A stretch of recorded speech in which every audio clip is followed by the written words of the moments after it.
찬양하고 감사하고 하나님의 사랑과 은혜 안에서 평안하고 즐거워하고 안식을 누리는 하루가 꼭 되시기를 축복합니다. 거룩한 주일날, 가장 아름다운 주일날 안식을 누리세요. 모든 기쁨으로 즐거움으로 하나님께 감사함으로 안식을 누리세요. 우리는 한 주간 살아갈 때에 안식이 없습니다. 피곤합니다. 그렇게 늘 잘 얘기를 하는 경향이 있어요. 근데 안식을 할 수 있는 주일날 우리가 안식을 하고 기뻐하고 즐거워. 뭘 하고 안식을 해도 상관없습니다. 꼭 무슨 뭐 성경을 보고 기도하고 안식하는 거 아니에요. TV를 보고 드라마를 봐도 하나님께 감사하고 안식하는 거예요.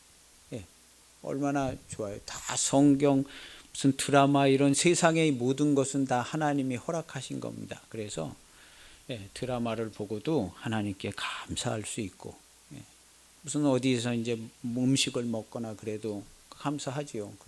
그런 것처럼 모든 걸 다 감사할 수 있는, 모든 것을 다 감사할 수 있는 성도의 아름다운 주일 하루의 삶이 되시기를 축복합니다. 그렇게 감사해야 돼요. 오늘 하루가 어떻게 지나간지 모르겠다 이렇게 되는 것보다는 하나님께 감사하면서 너무나 좋은 하루였다. 너무나 좋은 하루였다. 이렇게 생각하고 좋아할 수 있는 하루가 되시길 바랍니다. 그날은 하나님께서 기억하시는 복받을 날이 될 것입니다. 그렇게 꼭 하시기를 바라고요. 오늘 성경의 말씀은 너무나도 유명한 말씀입니다. 저도 세례 받을 때, 학생 때 세례 받을 때 이 갈라디아서 2장 20절을 외우고 세례를 받았던 것 같아요. 우리 교회는 그랬어요. 갈라디아서 2장 20절을 외우면 이제 세례를 주는데, 그때 외우는 그 2장 20절인데 이 너무나 유명한 내가 그리스도와 함께 십자가에 못 박혔나니, 그런데 번역이 아주 유명한 구절인데 번역은 정말 너무나도 아쉽게 우리 개역 성경이 번역이 됐습니다. 이것을 킹 제임스 버전 흠정역으로 읽으면 굉장히 많은 차이를 느낄 수 있는 문장이 나옵니다. 깜짝 놀랄 거예요. 이 문장이 왜 이렇게 바뀌었지? 하고 19절부터 21절까지 많이 의미 전달이 다르게끔, 우리가 읽은 이 20절은 굉장히 나 중심으로 이렇게 써진 것 같아요. 사람 중심으로. 내가 믿는다는 거거든요. 하나님의 아들을 믿는 믿음 안에서 삽니다. 이렇게 되어 있지만 흠정역은 내가 산다고 되어 있지가 않아요. 내가 믿는다고 되어 있지 않고 하나님의 아들의 믿음으로 삽니다. 하나님의 아들의 믿음으로 살고 있는 것 같아요 하고 고백하는 거예요. 그것이 오늘날 우리 이제 기독교의 성도의 모습도 그대로 반영되어지고 있는 것 같아요. 많은 성도들은 믿음으로 살려고 굉장히 노력해요. 기도도 그렇게 하고 큰 믿음 달라고 기도도 하고 정말 큰 믿음으로 살려고 노력하고 있지만 바울 사도는 그렇게 얘기하지 않아요. 그리스도의 믿음으로 사는 거지 무슨 믿음을 받아서 큰 믿음을 발휘를 해가면서 그렇게 살라고 하지 않습니다. 그렇게 살 수 있는 사람은 몇 사람 없어요. 정말 교회에 아주 내노라는 권사님들, 뭐 장로님 몇 사람밖에 없는 거예요. 근데 사도 바울은 그렇게 표현하지 않고 오늘 이 20절 문장을 보면 하나님의 아들의 믿음으로 사는 것이, 내가 믿음으로, 내 굳센 믿음으로 사는 게 아니라 하나님의 아들의 믿음으로 살고 있는 거야. 그 은혜로 살고 있는 거야. 이렇게 얘기를 해주고 있는 거예요. 굳센 믿음으로 살아라고 그렇게 한 게 아니라 우리는 은혜로 살고 있는 겁니다 하고 이렇게 얘기해요. 하나님의 아들의 믿음으로 살고 있어요. 내가 예수님을 믿고 그 믿음으로 능력받고 은혜받고 응답받고 축복받아서 하는 게 아니라 예수님의 믿음으로 내가 그냥 은혜로 이렇게 살고 있어요. 이렇게 얘기를 하고 있는 구절인데 이 구절을 읽으면서 굉장히 막 믿음으로 살려고 노력을 하고 있어요. 약간 좀 반대로 바울이 전달해 주는 의미와 약간 반대적인 방향으로 이렇게 이 문장을 생각하는 번역으로 이렇게 되어지고 있어요. 그래서 굉장히 아쉽고 19절도 내가 율법으로 말미암아 이렇게 되어 있는데요. 정확한 그 표현은 율법을 통하여 하나님께 육신을 장사 지냈다는, 율법을 지켰다는 거예요. 하나님께서 주신 율법, 사망의 말씀을 지켜서, 내가 그 말씀을 지켜서, 바울 사도는 그 사망의 법, 죄의 법을 내가 섬기겠습니다. 이렇게 로마서 7장 25절에 말씀하고 있는데요. 이해되지 않을 문장으로 되어 있는데 죄의 법을 섬긴다 그랬어요. 그것은 하나님이 정해놓으신 사망의 법을 내가 죄인이기 때문에 받아들여서 사망의 법, 곧 내가 율법을 통하여 율법에 대하여 죽었나니. 그래서 우리는 내가 예수님이 나를 대신해서 죽은 걸 믿으면 내가 덩달아 죽는 게 아니라 반드시 예수님과 합하여 사망의 법인 율법을 예수님과 합하여 내가 지킴으로 예수님과 같이 죽고 같이 사는 거죠. 예수님이 날 대신해서 다 한 거 아닙니다. 진짜 은혜는 우리 주 예수님으로 말미암아 내가 이 사망의 법을 지킬 수 있게 됐다는 것이 은혜예요. 나는 아무것도 안 했는데 예수님께서 나를 대신해서 그냥 다 죽으시고 다 하셨다. 이렇게 하면 더 은혜스러운 것 같죠. 그런데 성경은 그런 내용을 지지하고 있지 않습니다. 이 19절도요. 내가 율법을 통하여, 정확하게 율법을 통하여 내가 율법의 요구를 이루었다. 율법이 목숨을 내놓으라 그래서 나는 내놓은 사람입니다. 나를 대신해서 예수님께서 내놓으셨습니다. 이렇게 하고 있지 않아요. 사도 바울은 어딜 봐도 나를 대신해서 예수님이 죽었다는 표현을 쓰지 않고 내가 예수님하고 같이 죽었습니다. 율법의 요구, 율법의 값을 율법을 통하여 정확하게 치렀습니다. 그래서 사도 바울은 내가 율법의 값을 정확하게 치르는 그때에 성령은 의로 인해 생명이 되었습니다. 이렇게 고백하는 거예요. 로마서 8장 10절에 내가 값을 치르기 전에는 거룩한 영이 내게 생명이 되지를 않아요. 왜냐하면 죄의 값을 안 치러서 문제가 해결나지 않았기 때문에. 근데 율법을 통하여 죄의 값을 그리스도와 함께 완전히 치러지는 그 순간에 성령은 그 의로 인하여 치러졌기 때문에 그 의로 인해 생명이 되시느니라 하고 로마서 8장 10절에 죽었던 내가 살아났다고 그러지 않고 죽은 건 그냥 죽어서 끝나버리는 거고 성령이 의로 인해 내가 치렀기 때문에 의로 인해 생명이 되시느니라 하고 흥정역 번역은요 성령으로 번역을 하고 있어요. 근데 우리 개역개정은 그걸 성령이 아니라 그냥 내용이라고 번역을 하고 있어서 이 헷갈리는 부분인데 성령입니다. 내 영이 죽었다가 살아난 게 아니라 죽은 거는 그리스도와 함께 매달려서 영원히 현재가 과거고 과거가 현재고 미래예요. 예수님은 우리가 십자가에 못 박힌 것은 그냥 지금도 매달려 있는 것 같아요. 왜냐하면 앞으로도 매달릴 사람이 있으니까. 그리고 과거에 매달린 사람도 있고. 그래서 이 번역이 흠정역을 보면요 20장 번역에 이렇게 돼 있어요. 제가 그 핸드폰을 저기 매달아서 없는데 내가 그리스도와 함께 십자가에 못 박혔나니 이렇게 돼 있잖아요. 못 박혀 있으나 이렇게 돼 있어요. 못 박혀 있는 중으로 표현을 하고 있어요. 못 박혀 있으나 육체 안에서 내가 아직 살고 있습니다. 그렇지만 이거는 내가 사는 게 아니라 그리스도께서 사는 것인데 내가 육체 안에 육체를 가지고 살고 있습니다. 그리스도께서 사는 것인데 이거는 내가 사는 게 아니라 그리스도께서 사는 것인데 하나님의 아들의 믿음으로 나는 살고 있습니다. 죽었던 나를 무슨 살리셔가지고 내가 다시 살아서 사는 것도 아니고 하나님의 아들의 믿음으로 살고 있어요. 아들의 믿음으로 살고 있어요. 그렇게 얘기하고 있는 겁니다. 이 19절, 20절, 21절을 거의 공인된 흠정역, 흠정역 성경을 읽으면 그 내용이 굉장히 많은 차이를 보이고 있습니다. 거의 뭐 어떻게 생각하면은 굉장히 많아요. 기독론과 교회론이 다 바뀔 정도의 차이를 가지고 있어요. 엄청난 차이를 가지고 있는데 오늘날 교회의 모습도 그대로 바뀌어 있습니다. 우리는 이 바울 사도의 십자가의 복음을 전하는 겁니다. 우리 교회는 여기 성경에서 보고 이렇게 바울 사도께서 얘기하고 증거했구나. 그리고 바울 사도의 증거가 진짜로 오늘날 교회의 모습과 정확히 맞구나 하는 것을 알게 돼서 바울 사도의 십자가의 복음을 전하는 겁니다. 그래서 우리 교회의 키는 바울의 십자가 복음이에요. 그래서 우리 검색어는 바울의 십자가 복음이에요. 계속. 그리고 지금 이 바울의 십자가의 복음을 재조명해야 될 때가 됐어요. 그 중에서도 이 구절은 굉장히 중요합니다. 그래서 이 구절을 흥정력으로 안 읽어보신 목사님들도 계실지 모르는데 읽어보시면 깜짝 놀랄 거예요. 목사님들도. 아니 이게 왜 이렇게 기록되어 있을까 하고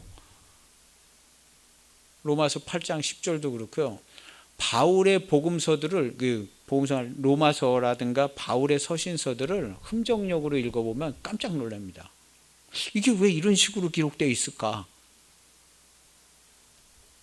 뭔가 바울이 얘기하는 거에 대해서 잘못 알고 있는 거 아니냐? 이렇게 의심이 될 정도로 바울의 기록들을 다시 한번 좀 봐야 되는데 오늘 우리가 본문으로 택한 이 19절, 20절, 21절도 상당히 많은 차이가 있어요. 나 중심의 신앙생활의 모습으로 되어 있는 지금 현재 번역과 그리스도께서 사시는 모습으로 되어져 있는 이 흠정력의 번역은 차이가 많이 납니다. 나 중심의 내가 믿음으로 사는 모습이 되면 나의 믿음 없는 모습을 보면 나는 정말 위축되져요. 은혜로 살기보다는 위축되져요. 나도 언제나 정말 좋은 신앙을 가지고 좋은 직분을 얻어서 교회를 아름답게 섬겨보나 좋은 뜻은 갖고 있지만 늘 부족하게 느껴져요. 근데 바울의 원래 이 본문을 잘 읽으면 그렇게 돼 있지 않아요. 내가 무슨 믿음으로 사는 게 아니라 그리스도의 믿음으로 내가 사라지고 있는 거예요. 내가 사는 게 아니라 그리스도의 믿음으로 내가 사라지고 있다. 내가 내 삶을 운영하는 게 아니라 그리스도의 믿음으로 내 삶이 사라지고 있어요. 그래서 은혜로 산다는 표현을 쓴 거예요. 나는 아무것도 안 했는데 예수님이 나를 위해서 대신 죽어서 내가 공짜로 은혜로 구원받았다 은혜의 표현을 쓰는 게 아니에요. 바울은 그런 의미로 은혜를 쓰는 게 아니에요. 그리스도의 믿음으로 내 삶이 사라지고 있기 때문에 나는 합치면 우리가 되고 교회가 돼요. 그래서 교회는 그리스도의 믿음으로 사라지고 있는 거예요. 이 교회 저 교회 여러 교회 있으면 큰 교회 작은 교회 많이 있지만 모든 교회는 한결같이 그리스도의 교회고 그리스도의 이름으로 사라집니다. 몇 주 전에 은사사역 무슨 성령사역 예언사역 이런 말씀을 전했어요. 제가 왜 그런 말씀을 전했냐 하면 많은 목사님들이 은사사역 예언사역 유튜브 영상에 보면 아예 예언사역을 실시간으로 하시는 분도 많아요. 그리고 한 시간씩 막 방언 기도하고 그런 사역 많아요. 한간에 많은 비판을 받습니다. 많은 비판을 받지만 저는 비판하지 않습니다. 그렇게 사역하는 분들을 제가 만나보기도 했고요. 여러분들 만나보기도 했는데 그분들 다 신중하고 조심스럽고요. 성도를 도와주려고 하고 본인의 사역이 이게 문제가 있지 않나 그런 생각 약간은 위축된 가운데서 용감하게 그런 사역들을 하시는 분들이에요. 무슨 예언 사역 한다고 무슨 가짜 은사자 어떤 목사님은 무슨 가짜 목사가 많다고. 가짜 목사가 어디 있어요? 대한민국에 전 세계에. 기독교가 생긴 이래 가짜 목사는 단 한 명도 없습니다. 제가 댓글 달아놨어요. 목사의 입에서 가짜 목사라는 단어가 나오면 이게 되겠냐고. 교회가 생긴 이래 가짜 목사는 단 한 명도 없습니다. 가짜 성도도 없고 가짜 선지자도 없어요. 우리는 그런 걸 우리 입에 담을 이유가 없어요. 하나님께서 다 결정하고 하나님께서 다 인도하시고 미혹될 자들은 미혹되게 놔두시고 사울도 하나님께서 쓰셨잖아요. 가짜 선지자들도 다 하나님께서 활동하게 그냥 내비두시고 정리하지 않고 미혹될 자들은 미혹되게. 하나님이 세운 종들은요, 겉보기에는 뭐가 좀 문제가 있는 것 같아요. 저 목사는 뭐 아무것도 하는 것도 아니고 그냥 노는 것 같기도 하고, 왜 기도를 안 하나? 기도 안 하는 목사가 어디 있어요? 무슨 뭐 1시간 몇 시간씩 꼭 기도해야 되는, 그게 아니거든요. 신중해야 합니다. 근데 목사들이 뭐 기도를 안 하느니 뭐 그 밑에 댓글이 달린 거 보면요, 가짜 목사 어쩌고 진짜 목사 댓글 달린 거 보면 좋은 댓글이 달린 게 없어요.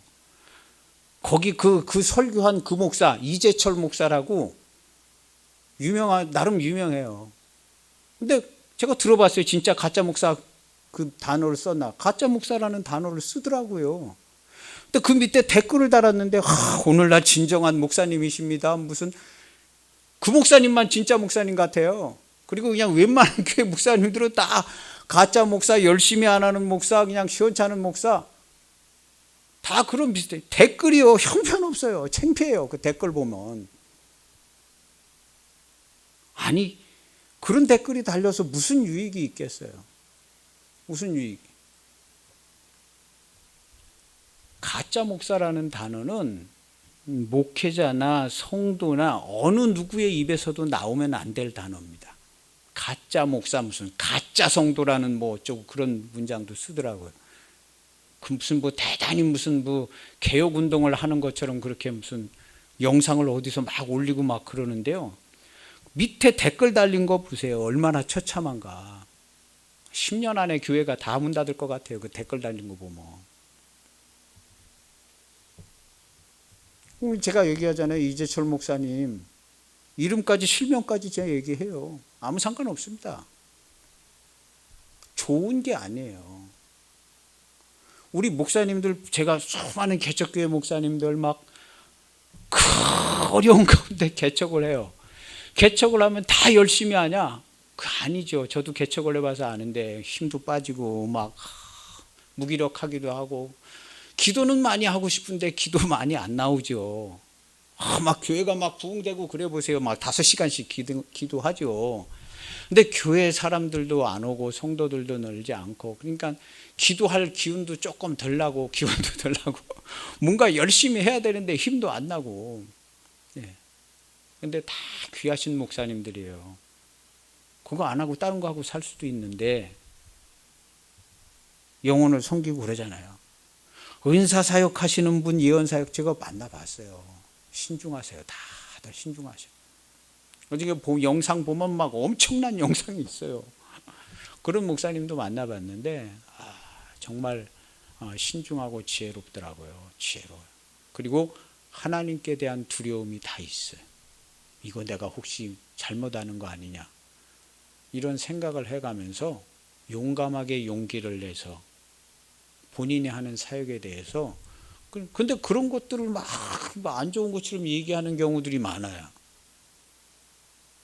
그런 사역자들을 안 좋은 것처럼 얘기하는 분. 그래서 저도 그런 이제 예언 사역물을 했지만 그런 분들을 지원하는 입장에서 한 거예요.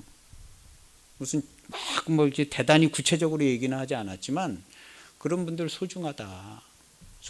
그런 분들을 통해서 은혜 받고, 그런 분들의 그런 영상 밑에 댓글을 봐보세요. 좋은 댓글이 달려져 있습니다. 뭐 힘을 얻었습니다. 뭘 어떻게 했습니다. 은혜 받았다고 써 있어요. 가짜 목사 어쩌고 설교하시는 댓글 봐보세요. 이 세상에 너무 가짜 목사님이 많습니다. 뭐 그런 댓글만 달리는 거예요. 그 결과가 어떻게 되겠어요? 본인 딴에는 뭐 한국교회가 혼란하고 막 정신없고 막 그래서 성경적으로 뭐 맞는 교회를 막 성경적으로 뭐가 안 맞네 해가면서 설명하고 있지만 결과가 어떻게 될까요? 그게 아니거든요.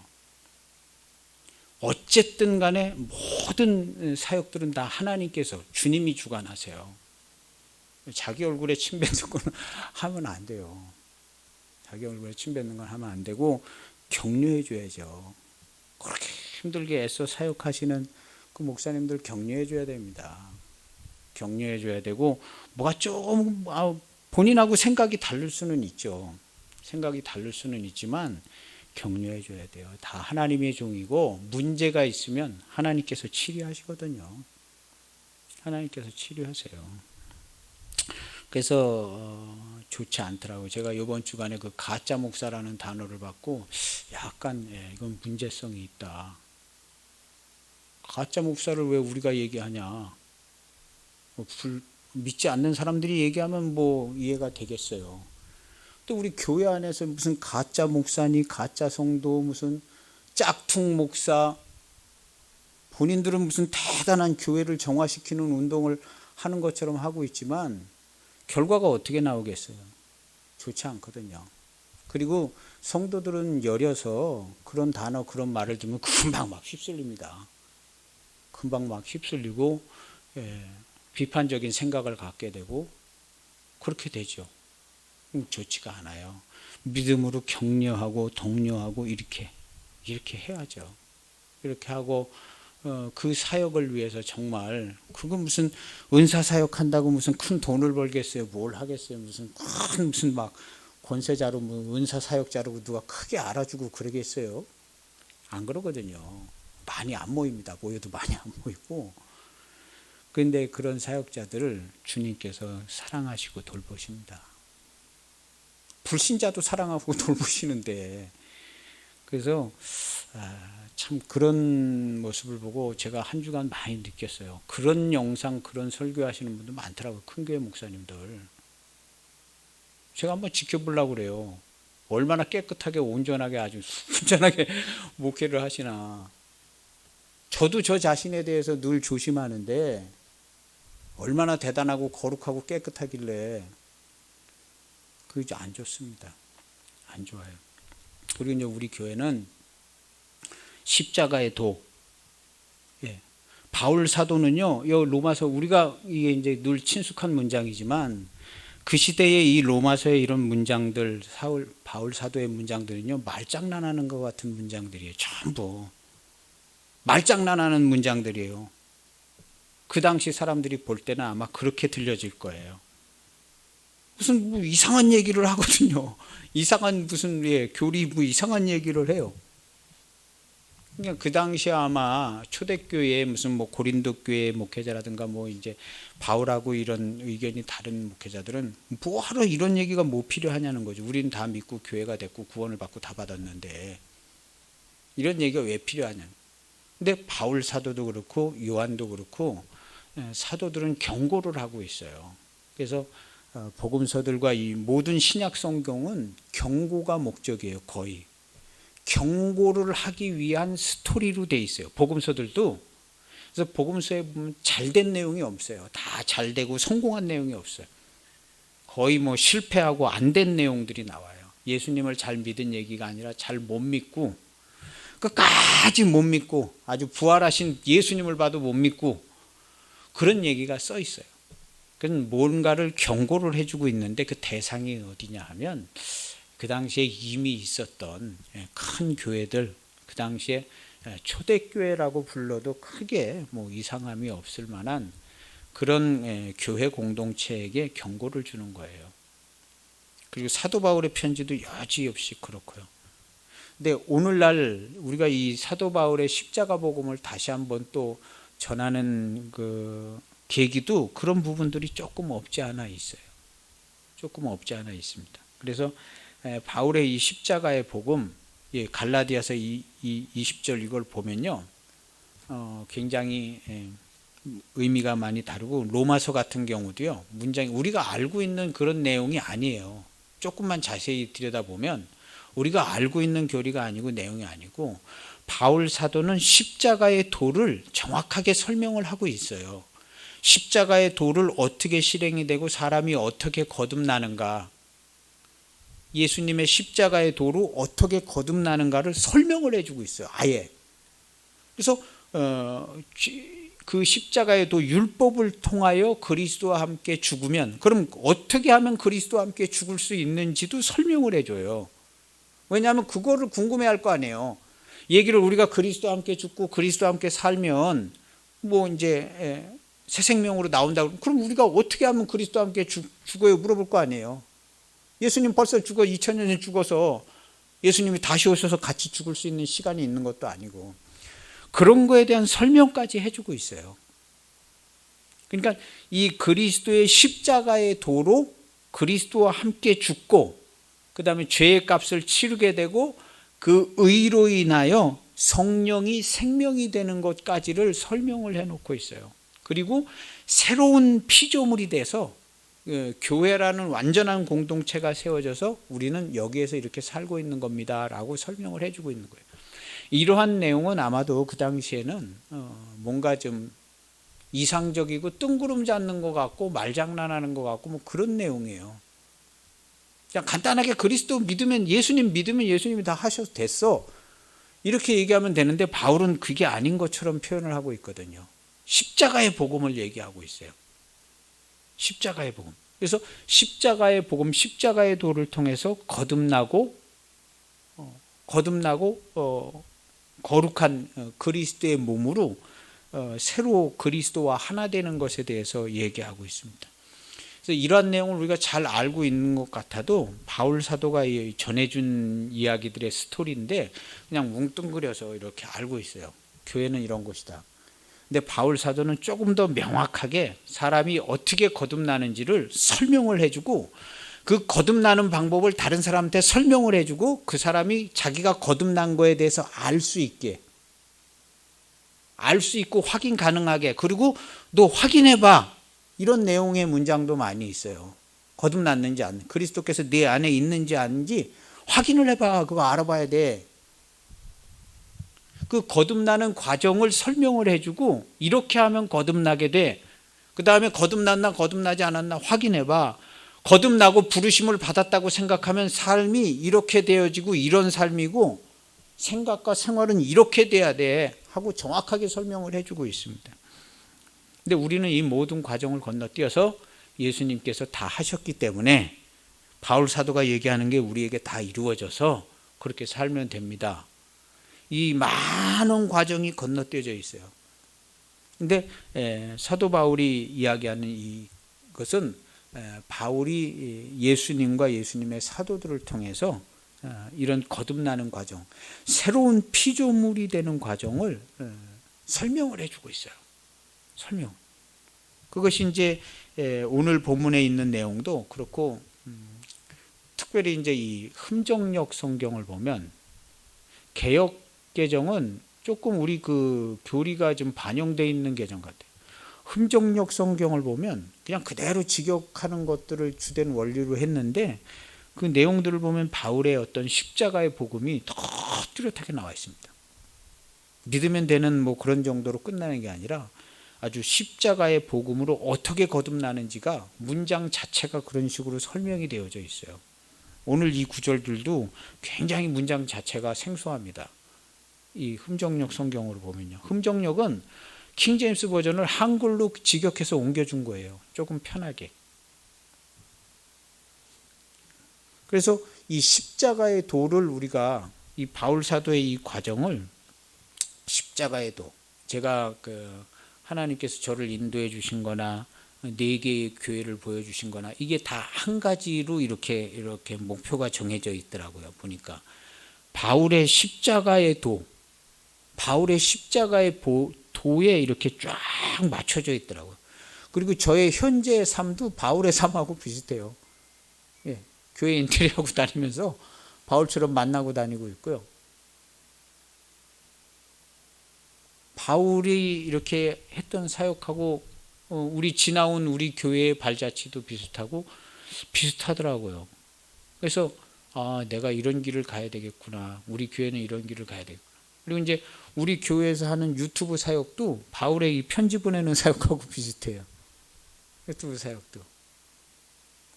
우리 교회 사역의 핵심 단어가 바울의 십자가의 도, 바울의 예수님의 십자가의 복음, 바울의 십자가의 복음.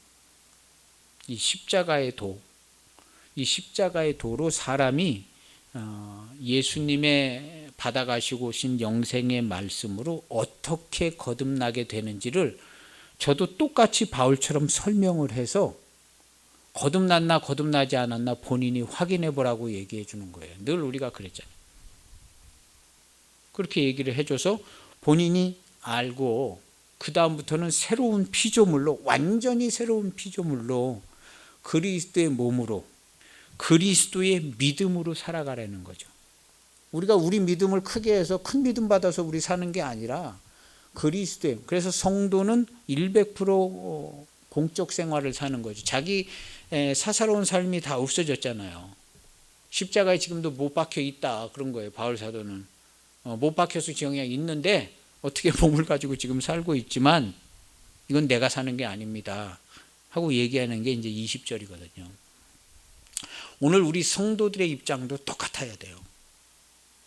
그래서 우리가 믿음으로 그냥 열심히 살라고 그러다 보면 자기 한계에도 부딪히고 실수도 많이 하게 되고 그런 모습이 있지만, 어떤 모습이든지 간에 그리스도의 믿음으로 내가 살고 있는 것 같아요, 이렇게 얘기해야 됩니다. 내 현재의 삶이 그리스도의 믿음으로, 그리스도의 믿음을 의지해서 지금 사라지고 있습니다. 우리의 모든 판단과 결정을 내릴 순간에도 그리스도의 믿음으로 판단하고 결정하고 생각하고 말하는 겁니다. 내가 기독교인으로서 생각해 보니까 내가 기독교인으로서 이렇게 해야 된다고 생각합니다. 이런 문장은 별로 썩 좋지가 않아요. 그리스도의 믿음으로, 우리가 예수님의 이름으로, 그리스도의 이름으로 말하고 생각하고. 그래서 우리 성도들은 자기가 책임지는 일이 없어요. 왜냐하면 그리스도의 이름으로 다 하잖아요. 자기가 책임지는 일이 없어. 자기가 죄 짓는 일도 당연히 없어. 그건 원래 그전에 아주 시작부터 없어요. 그래서 그리스도인들은 결코 정죄함이 없습니다. 그리고 누구에게도 정죄받는 일이 절대로 없어요. 부끄러움과 수치를 당하는 일도 절대로 없는 게 맞아요. 그러니까 우리가 내가 부끄러운 상황에 처했다 이렇게 생각해서 그런데 아니에요. 그리스도인들은요, 부끄러움을 안 당할 만한 완전한 조건이 되어져 있습니다. 죄를 질 수도 없어요. 그리스도인들은요, 새로운 피조물이 됐기 때문에 죄를 질 수도 없어요. 설령 죄를 진 것 같아도 내가 지었다고 얘기를 하지를 말아야 돼요. 죄를 부인하고 발뺌 말하는 얘기가 아니라 그 죄값으로 감옥에 들어가 앉아 있을 수도 있어요. 그렇지만 내 생각은 나는 죄를 지은 자가 아니다. 왜냐하면 나는 그리스도의 몸이기 때문에. 내가 잠깐 어떻게 해가지고 이 감옥까지 들어와 있어도 이건 나 아니다 이렇게 돼야지, 죄진 것 자체를 부인하고 난 죄 안 졌습니다 이런 게 아니라, 상황은 그렇게, 몸은 그렇게 됐어도, 감옥에 들어가 앉아 있어도 이건 내가 아닙니다. 그렇게 죄진 사람이 천국 가겠어요? 가기로 정해져 있으니까 무조건 간다고요? 그런 교리도 있어요. 그렇지가 않습니다. 결코 정죄함이 없습니다. 왜냐하면 우리의 육신은, 우리의 삶은 십자가 이렇게 지금 못 박혀 있다고 사도 바울이 얘기하는 거예요. 나는 저기 이제 못 박혀 있는데 내가 몸을 가지고 있어 여기 사는 것처럼 보여지고 있지만 이건 내가 사는 게 아닙니다. 그리스도의 믿음으로 사는 거예요. 그리스도께서 살고 계시는데 나는 내가 그리스도의 믿음으로 내가 살고 있다고 생각합니다. 내가 산다고 생각하는 게 아니라 몸이 여기 있으니까 그렇게 표현을 하고 있는 거예요. 성도들의 삶은 그렇습니다. 그래서 성도는 책임질 일이 없어요. 책임질 일이 없고, 성도는요, 이미 완전한 그리스도의 교회와 몸이 된 겁니다. 몸이 됐어요. 그래서 결코 정죄함을 받지 않습니다. 정죄는 하겠죠. 뭐 동네 사람들이 정죄를 하든 판사님이 정죄를 하든 정죄를 하겠죠. 그렇지만 본질상 정죄받지는 않아요. 본질상. 왜냐하면 그 정죄받는, 판사님이 정죄한 그것은 지금 십자가에 못 박혀 있잖아요. 그건 나 아니거든요. 나 아니고 나는 거룩한 영으로 새로 지음을 받은 사람이거든요. 이게 현실을 사는 내 삶에 뭐가 도움이 되겠냐? 그걸 생각해 봐야죠. 이런 교리가 현실을 사는 내 삶에 뭐가 도움이 되겠냐? 이런 간단한 생각인데 결론을 잘 내리셔야 돼요. 현실의 삶에 완전한 도움이 됩니다. 내가 사는 게 아니라 그리스도께서 사는 거예요. 그리고 우리는 그리스도와 완전한 교통함이 있어 무엇이든지 원하는 대로 하나님께서 응답해 주시고 기뻐하시고 좋아하세요.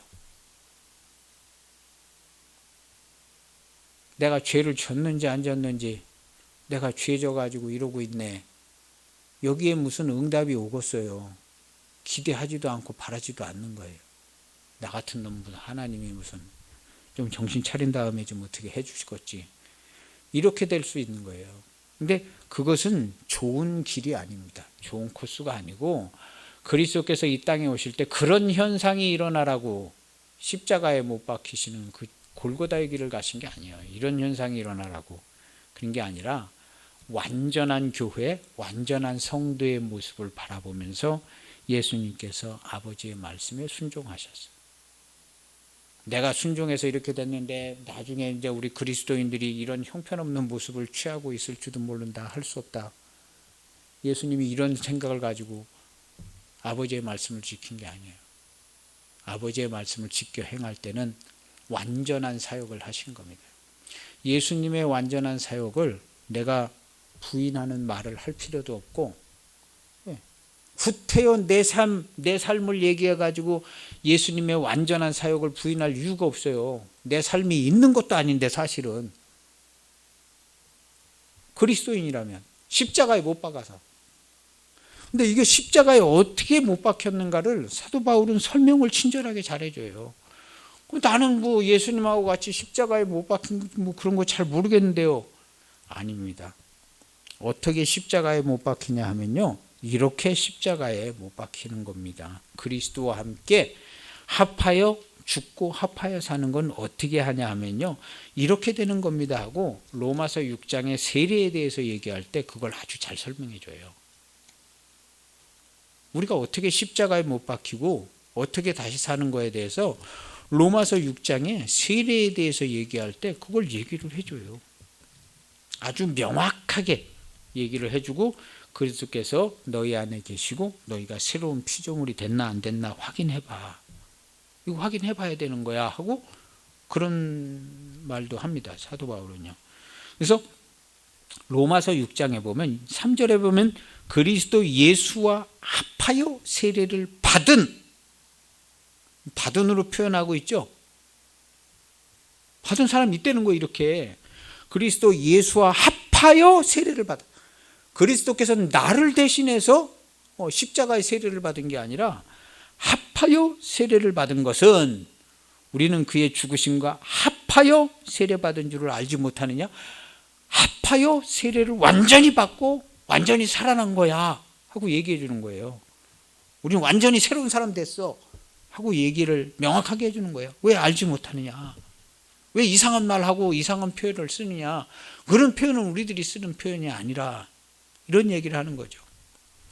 그래서 우리가 그의 죽으심과 합하여 세례를 받음은 이렇게 돼 있잖아요. 그리고 5절에 보면 만일 우리가 그의 죽으심과 같은 모양으로 연합한 자가 되었으면 부활도 같은 모양으로 연합한 자가 된다. 이렇게 얘기를 하고 있죠. 그리고 17절에 보면요, 6장 17절에 보면 6장 17절에 보면 하나님께 감사하리로다 너희가 본래 죄의 종이더니, 여기서 죄에서 헤어나오질 못했어요. 근데 너희에게 전하여 준 바 교훈의 본을, 예수님께서 십자가의 길을 가시는 아버지의 말씀을 지켜 행하는 십자가의 길을 가는 그 교훈의 본을 우리에게 전해줬단 말이죠. 예수님이 먼저 전해주시고 바울 사도가 또 전해줬겠죠. 교훈의 본, 십자가의 도를 마음으로 순종하여. 마음으로 순종하는 것은 물리적으로 순종하는 것과 똑같아요. 재작년만 해도 이런 문장이 성립이 안 됐어요. 마음으로 순종하는 거랑 물리적으로 순종하는 거랑 이게 뭐가 같으냐? 그럴 수 있지만 작년부터는 이 마음으로 순종하는 게 물리적으로 순종하는 것과 딱 물리를 넘어서 아예 하나님의 본질적으로 순종하는 거예요. 마음으로 순종하는 게. 마음으로 믿어 의에 이르고 입으로 시인하여 구원에 이른다는 문장도 있는데요.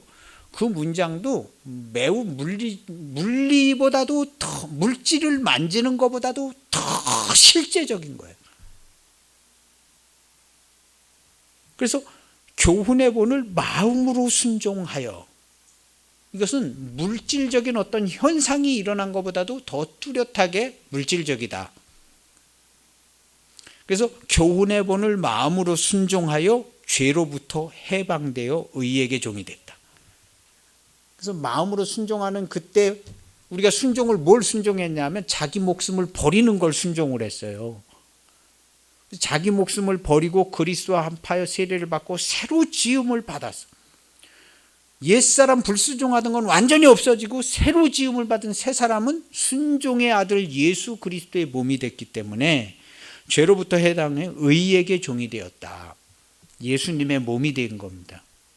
근데 이것은 성령이 성령으로 난 것 같아요. 물과 성령으로 거듭난다고 그러는데 물과 성령으로 거듭나는 걸 알지를 못하는데 바람이 임의로 와서 어디서 와서 어디로 부는지 알지 못하지만 성령으로 난 자는 이러하니라. 이런 요한 사도의 증언처럼 이 마음으로 순종하는 거듭나는 이 사건은 그냥 어디서 와서 어디로 어떻게 되는지 잘 모르지만 마음으로 순종해서 거듭난 옛사람을 십자가에 완전히 못 박아버리고 새 사람으로 지음받는 이 거듭나는 거듭나는 것은 우리가 육신의 감각으로 잘 모르지만 이것은 성령으로 나는 것은 이러하니라 이렇게 한 것처럼 이렇게 분명히 일어나는 거예요. 그래서 거듭나는 거예요. 거듭나서 그리스도와 함께 그리스도의 말씀으로만 살죠. 그래서 우리 성도들은 100% 하나님의 말씀으로만 살고 있는 거예요. 지금 현재 전 세계 모든 그리스도인들이요. 하나님의 말씀으로 살아요. 여기에다 대고 무슨 가짜 성도 이런 얘기 할 필요가 뭐 있어요? 가짜 성도 가짜 성도가 어디 있어요? 아무리 형편없는 성도처럼 보여지더라도 담임 목사님을 욕을 하고 담임 목사님을 막 끌어내리고 그래도 그 사람한테 가짜 성도라 하지 않습니다. 목사님 나가세요. 그래도 그 목사님을 막 싸우고 그런 성도한테 가짜 성도라고 얘기하지 않습니다. 목사님이 아무리 형편없이 하고 돌아다녀도 그 목사님한테 가짜 목사, 짝퉁 목사 이런 얘기 하는가? 그런 적이 없어요. 우리 기독교 역사 이래 그런 적이 없어요. 그런 일도 없거니와 그런 일이 있지도 않았어요. 그런 적도 없습니다. 근데 오늘날은 버젓이 그런 단어를 쓰고 있어요. 무슨 가짜 성도, 짝퉁 목사, 가짜 목사. 우리 기독교에서 그런 용어를 쓴 적이 별로 없어요. 이건 뭐를 얘기해 주냐 하면요. 이게 뭔가 좀 혼란해지고 있는 거예요. 이런 단어가 막 자꾸 써지면 어떻게 되겠어요? 교회가 막 쑥대밭되기 쉽잖아요. 그렇지만 하나님께서는 하나님의 사람들을 통해서 이걸 또 세워가십니다. 저도 설교 때 얘기하는 거예요. 이런 거 하면 안 좋다고. 못할 얘기하는 것도 아니고 나름 유명하신 목사님들이신데 그거 안 좋아요. 그렇게 얘기하는 거. 다 하나님 앞에 똑같은 하나님의 종들이고 좀 형편없어 보일 수도 있죠. 그렇지만 그렇게 하는 거 아닙니다. 그래서 성령 사역하시고 예언 사역하시고 이런 분들 다 귀한 사역하시는 분들이에요. 그래서 약간 무슨 뭐 비성경적이다 뭐 그런 얘기들을 하면서 이제 안 좋은 표현도 하시는데 안 좋습니다. 하나님이 하실 일이거든요. 하나님이 하실 일이에요. 그래서 이 교회가 십자가의 도로 완전하게 세워진 교회입니다. 이 교회는 그런 모든 사역을 다 품고 있어요. 교회 안에. 교회는 굉장히 은혜가 있고요. 교회는 하나님의 사랑 그 자체예요. 교회는 못 품을 것이 없어요. 교회는. 예, 못 품을 것이 없어요. 누군가가 저한테 욕을 하더라도 그냥 품는 거예요. 내가 욕을 먹어야 되는가 보다. 욕을 먹어야 되는가 보다. 기분은 안 좋은데 일단 욕을 먹고 보자. 이렇게 하는 거죠. 욕을 먹고 보자. 나까지 구태여 그냥 욕 한마디 더 보탤 필요는 없는 거니까 웬만하면 참아보자. 그러는 거죠. 우리 교회는 그런 겁니다. 그리고 우리가 모든 걸 다 잘 아는 게 아니기 때문에 우리가 확실하게 명확하게 잘 아는 것은 하나님의 사랑에 대해서 알고 있는 겁니다. 하나님은 사랑이시고 그 사랑의 하나님께서 온 세상 교회뿐만 아니라 교회 바깥의 모든 것까지도 하나님께서 아낌없이 사랑하시고 그 아들 독생자를 사랑하신 것 같이 천하의 모든 하나님이 지으신 것들을 사랑하시고 그 가운데 모든 것들이 다 회복이 되어서 아름다운 찬송이 되기를 원하시고 그런 거거든요. 좀 못해 보이는 사람 이렇게 세워가지고 잘 되는 사람 되기를 원하고 그런 거거든요. 다 합력해서 선을 원하고 정말 흉악한 죄인이라도 하나님의 품에 돌아오기를 원하시는 거고 그런 거거든요. 그래서 우리 성도와 기독교는요 오직 사랑입니다. 사랑이고 축복이고 기도가 돼야 돼요. 축복이고 기도가 됩니다. 그래서 이 바울의 이 십자가의 복음이 어쨌든 이제 우리 교회의 사명이고 저의 사역인 것 같아요. 그래서 이 십자가의 복음의 특색은 뭐냐? 사람이 어떻게 진짜로 거듭나는가를 바울은 늘 설명을 해줘요. 그리고 십자가 복음을 전해요. 십자가 복음을 전하고 그 십자가 복음으로 그 사람이 자유하게 되고 그리스도 안에서 새로운 삶, 새 생활, 정말 기쁨과 평강의 삶 그런 삶이 됐는가를 안 됐는가를 확인해 보라 그래요. 진짜 되셨나 안 됐나 늘 생각해 보고 확인해 봐야 됩니다. 바울이 그런 내용이 많이 있거든요. 그렇게 해야 됩니다. 그리고 이제 우리 모습은 우리는 이런 말을 쓰면 안 됩니다 하는 그런 내용들도 꽤 많이 있어요. 그래서 바울이 쓰는 언어나 이 단어들이요 매우 정교합니다. 예수님이 쓰신 것만큼 바울이 쓰는 언어들도 굉장히 정교해요. 굉장히 정교합니다. 그래서 우리 기독교인들이 이 바울의 이런 서신서에 있는 이 문장, 단어 이런 것들을 써야 돼요. 그냥 세상 사람들 이해하기 쉬운 단어들 막 써가지고 그냥 좋은 게 좋은 것처럼 이렇게 얘기할 필요는 없습니다. 그렇게 해서 될 게 없어요. 전도도 안 되고. 우리는 그리스도 안에 새로운 피조물, 새 생활을 사는 하나님의 사랑, 하나님의 기쁨, 하나님의 영광이 있는 사람입니다. 이렇게 하고. 그리고 이 땅에서 살아갈 때 우리 이제 생업이 있잖아요. 직장도 다니고 돈도 벌고 무슨 장사도 하고 뭐 다 해야 되는데 이러한 것들을 할 때 하나님의 지원하심을 받는 겁니다. 지원하심을 받아서 굉장히 지혜롭고 좋은 사람들을 만나고 이렇게 하나님께서 주시는 지원함을 받고 또 감사하고 영광 돌리고 그 과정을 통해서 다른 사람들을 하나님께 인도하고 하나님 사랑 소개하고 이렇게 하는 거예요.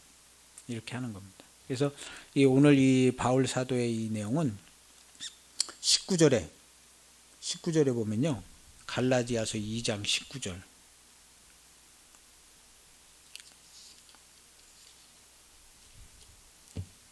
(2장 19절에) 보면 율법을 통하여 이렇게 되어 있습니다. 율법을 통하여 율법에 대하여 죽었나니 율법의 정죄를 받은 그 정죄의 값을 율법을 통하여 치렀다는 거예요. 그냥 믿음으로 다 치러진 걸로다가 믿은 게 아니라 율법을 통하여. 근데 어떻게 율법을 통했냐면 이 율법을 예수님께서 가지고 오셨어요. 생명의 성령의 법이라고 로마서 8장 2절에 보면 생명의 성령의 법을 가지고 오셨는데 성령께서 생명으로 역사할 수 있게끔 문제를 해결해 주는 법을 생명의 성령의 법이라고 그래요. 그 생명의 성령의 법은 요한복음 10장 18절이에요. 죽을 계명과 다시 버릴 계명과 다시 얻을 계명. 자기 목숨을. 그래서 이 영생의 말씀을 예수님께서 갖고 오셔서 우리에게 십자가의 도로 전해 주셨는데 이 말씀을 지켜서 자기 목숨을 버려서 율법에 요구하는 값을 완전히 지불하는데 자기 혼자는 절대로 못하죠. 예수님하고 같이 치르는 겁니다. 우리가 못하니까 예수님께서 오셔서 그걸 율법의 요구대로 정확히 치를 수 있게끔 예수님께서 율법이 정한 사망의 길을 가셨어요. 예수님만 할 수 있는데 거기에 붙어서 우리가 같이 간 거예요. 사망의 값을 내놓을 수 있는 분이 없어요. 사람이 없어요. 근데 예수님이 오셔서 그것도 그냥 오신 게 아니라 죽을 계명을 가지고 오셔서 된 거예요. 죽을 계명을 가지고 오셔서 계명대로 순종해서 죽을 때 우리가 같이 죽고 계명대로 다시 살 때 같이 살아난 거예요. 그래서 율법의 요구가 완전히 치루어지니까 성령의 생명의 법이라고 그랬잖아요. 죽음의 사망의 계명을 치르니까 생명의 계명이 이루어져서 로마서 8장 10절에 있는 말씀처럼 성령이 생명이 되시느니라. 그래서 성도와 교회는 옛사람 죽었던 나를 주님께서 다시 살린 게 아니라니까요. 그건 십자가에 지금 못 박혀 있다고 갈라디아서 2장 20절에 바울이 얘기하죠. 못 박혀 있어요. 그거는. 그럼 우리가 지금 생명이 된 것은 뭐냐면 거룩한 영이 생명이 되었어요. 이 거룩한 영이 생명이 되어서 이 거룩한 영 생명이 된 이것이 아버지 집에 가는 거죠. 아버지 집에. 그래서 육으로 난 것은 끝까지 육이다. 영으로 난 것은 영이다 그랬는데 성령으로 우리가 새로 지음을 받았어요. 그래서 우리는 옛사람 죽은 우리를 다시 살려서 그게 된 게 아니라 전혀 새로운 피조물이 됐어요. 옛 피조물을 다시 살린 게 아니라 깨끗하게 뭘 어떻게 만드신 게 아니라 새로운 피조물이 됐어요. 그래서 천국에 갈 만한 충분한 조건이 된 거죠. 그것은 마치 예수 그리스도께서 부활하신 것과 같아서 그리스도의 몸이 된 겁니다. 그런데 이것을 우리가 내가 믿고 내 믿음으로 사는 게 아니라 그리스도의 믿음으로 사라지는 거예요. 그리스도의 믿음으로. 우리는 교회이고 교회의 몸이 된 건 그리스도의 몸이 됐거든요. 내가 사는 게 아니에요. 성도는 내가 사는 성도는 한 명도 없습니다. 다 그리스도께서 사시는 거예요. 그래서 나를 위하여 죽으시고 부활하신 그리스도의 삶을 산다는 것이 우리들입니다. 이 입장을 분명히 하고 살아가는 성도들의 삶이 행복합니다. 그리고 하나님 나라의 전폭적인 지원을 받을 거예요. 전폭적인 지원을 진짜 받습니다. 이게 안 될 수가 없어요. 내가 사는 게 아니라 그리스도께서 사시는 겁니다 하고 100% 그리스도의 이름으로 말하고 행하고 그리스도의 이름으로 아버지께 감사하고 그리스도의 이름으로 통치하고 다스리고 그렇게 하는 겁니다. 제가 여기서 그런 설교를 하신 목사님 얘기를 하는 것은 그 통치하고 다스리는 거예요. 그리스도의 이름으로 교회를 위임받은 목사 중에 한 명으로서 통치하고 다스리는 거예요. 좋지 않습니다 하고 얘기하는 거예요. 그분께서 들을는지 안 들을는지 모르지만 하는 거예요. 하라고 그래서 네가 그걸 얘기해라 그래서 얘기하는 거예요. 고쳐지고 안 그럴 수도 있지만요. 얘기하고 보는 겁니다. 하고 보는 거예요. 혹시 어떤 분이 제가 또 잘못 저한테 얘기할 수 있겠죠. 얼마든지 얘기할 수 있는 거죠. 얘기하는 겁니다. 그래서 그리스도의 교회는 그리스도의 세우신 종들과 성도들이 통치하고 다스리는데 이 세상의 모든 삶의 모습이 다 교회에 속해 있습니다. 그래서 교회가 통치하고 다스리는 거예요. 지금도 뭐 세계에서 큰 일들이 많이 러시아에서 쿠데타가 일어나고 막 그 러시아 그냥 한 땅덩어리로 뛰어서 우리나라가 얻을 수도 있고 지금 뭐 엄청나게 막 아주 무슨 큰 사건이 일어나 가지고요. 어제부터 계속 실시간 방송 나오더라고요. 러시아 쿠데타가. 우리나라 이제 6.25인데요. 하여튼 많은 변화가 있을 거고 교회적으로도 지금 많은 변화가 있습니다. 많은 변화가 있고 좋은 모습 안 좋은 모습도 있지만 하나님께서 또 세워서 큰일을 하시는 이 가운데서 값지게 쓰임받고 복되고 아름다운 축복된 가정 꼭 되시기를 축복합니다. 기도하시겠습니다. 하나님 아버지 감사합니다. 우리를 사랑하시고 은혜를 주신 대로 큰 은혜 가운데 거하게 하심을 감사합니다. 귀하신 뜻을 주셔서 몸된 교회에 함께하고 귀한 사역에 함께하는 것을 감사합니다. 십자가의 도가 나의 삶의 기쁨과 생명과 능력이 되게 원합니다. 그리고 나의 자랑함과 기쁨이 되기를 원합니다. 십자가의 도를 증거하고 십자가의 주님 가신 길을 따라갈 때에 정말 기쁨과 평강의 노래를 부르는 우리 온 가정 되게 하옵소서. 잘 사는 것 같지만 남는 게 없고 보람된 것이 없고 즐거움이 없는 것 같은 삶이 되지 않고 날마다 하나님께 감사하고 찬송하고 즐거운 노래를 부르고 주님과 하루하루 살아가는 그 모든 삶이 아름답고 정말 찬란한 순간처럼 기억되시는 복된 성도의 삶이 되게 하옵소서. 예수님의 이름으로 축복하며 기도하옵나이다. 아멘.